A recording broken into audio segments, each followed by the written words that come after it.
The Poem of the Man God, the third year of the public life. Chapter 486. At the temple, I shall remain with you for only a short time now. 5th of September, 1946. Without worrying about other people's malevolence, Jesus goes back to the temple for the third day. But he cannot have slept in Jerusalem because his sandals are very dusty. Perhaps he spent the night on the hills around the city. And his brothers James and Judas, with Joseph the shepherd and Solomon, must have been with him. He meets the other apostles and disciples near the eastern wall of the temple.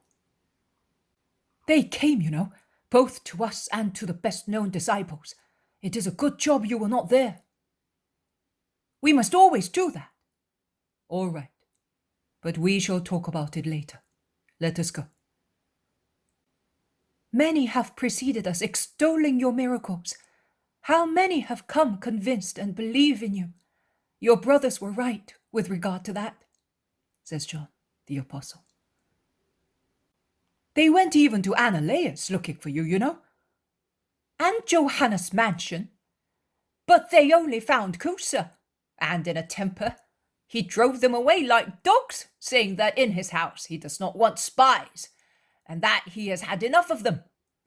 We were told by Jonathan, who is here with his master, says Daniel, the shepherd. The scribes want to disperse those who were waiting for you by convincing them that you are not the Christ. But they replied, He is not the Christ, and who is he then? Will another man ever be able to work the miracles which he works? Did the others who said that they were the Christ work them? No. 100, 1,000 impostors may rise, perhaps created by you, saying that they are the Christ. But whoever may come will never work miracles like him, and as many as he works. And as the scribes and Pharisees maintained that you work them because you are of Beelzebub, they replied, in that case, you should work striking ones, because you are certainly Beelzebubs compared to the Holy One, says Peter, and he laughs, and they all laugh, remembering the witty remark of the crowd and the scandalized scribes and Pharisees who had gone away full of indignation. They are now within the temple and are at once surrounded by a crowd, which is even larger than it was the previous day. Peace to you, Lord! Peace! Peace! Shout the Israelites. Hail, Master! Greet the Gentiles. May peace and light come to you, replies Jesus in one greeting. We were afraid that they might have caught you, or that you were not coming out of prudence or disgust, and we would have spread out looking for you everywhere, say many.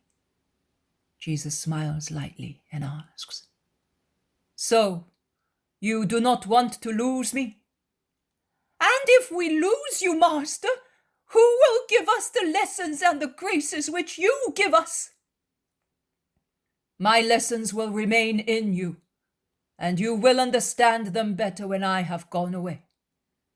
And the fact that I am no longer present among men will not prevent graces from descending upon those who pray with faith. Oh, Master, but do you really want to go away? Tell us where you are going, and we will follow you. We are in such need of you.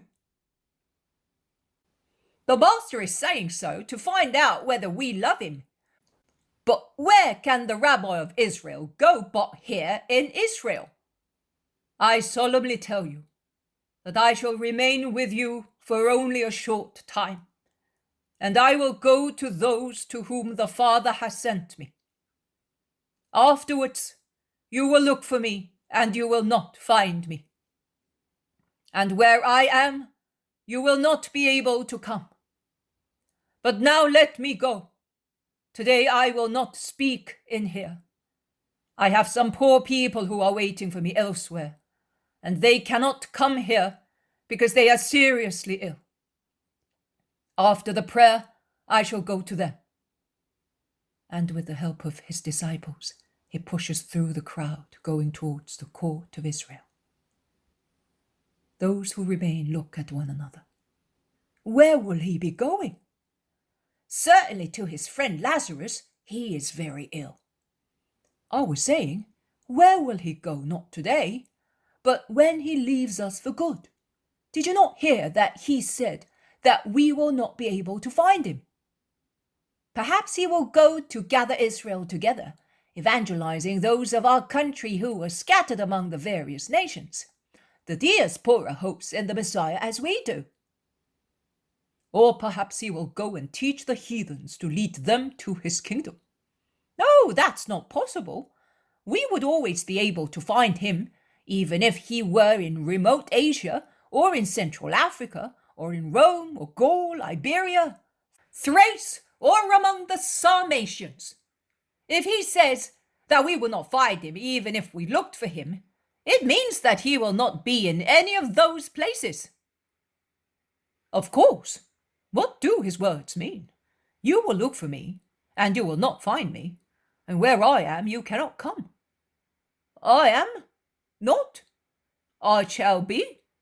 So, where is he? Is he not here among us? I am telling you, Judas, he looks like a man, but he's a spirit. Certainly not. Among the disciples there are some who saw him when he was a newborn baby. Even more, they saw his mother pregnant with him a few hours before he was born. But is he really that child, who has now become a man? Who can assure us that he is not a different person? No, he could be another person, and the shepherds could be mistaken. But what about his mother, his brothers, and the whole village? Did the shepherds recognize the mother? Of course they did. Well, then why does he say, where I am, you will not be able to come? For us, there is a future. You will be able. For him, it is a present. I am. So, has this man no future? I don't know what to say. It is so. I'm telling you, he is mad. Perhaps you are mad, you spy of Sanhedrin. Me, spy? I am a Judean who admires him. And did you say that he is going to Lazarus? We have not said anything, old spy. We know nothing. And even if we knew, we would not tell you. Go and tell those who sent you to look for him themselves. You are a spy, a corrupted spy. The man sees that things are taking a bad turn, and he slinks away. But we are staying in here.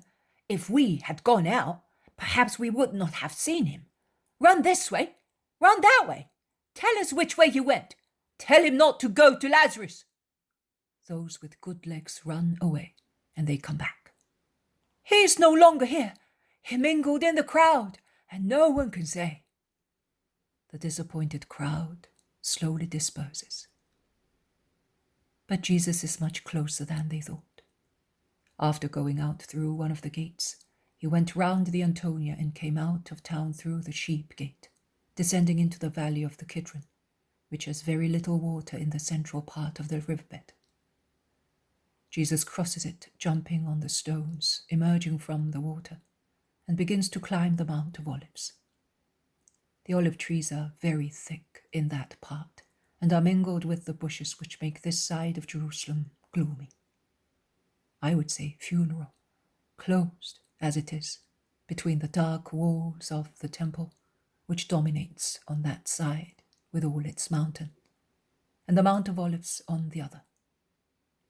Further south, the valley brightens up and widens out, whereas here it is very narrow, the scratch of a gigantic claw which has dug a deep furrow between Mount Moriah and the Mount of Olives. Jesus is not going towards Gethsemane.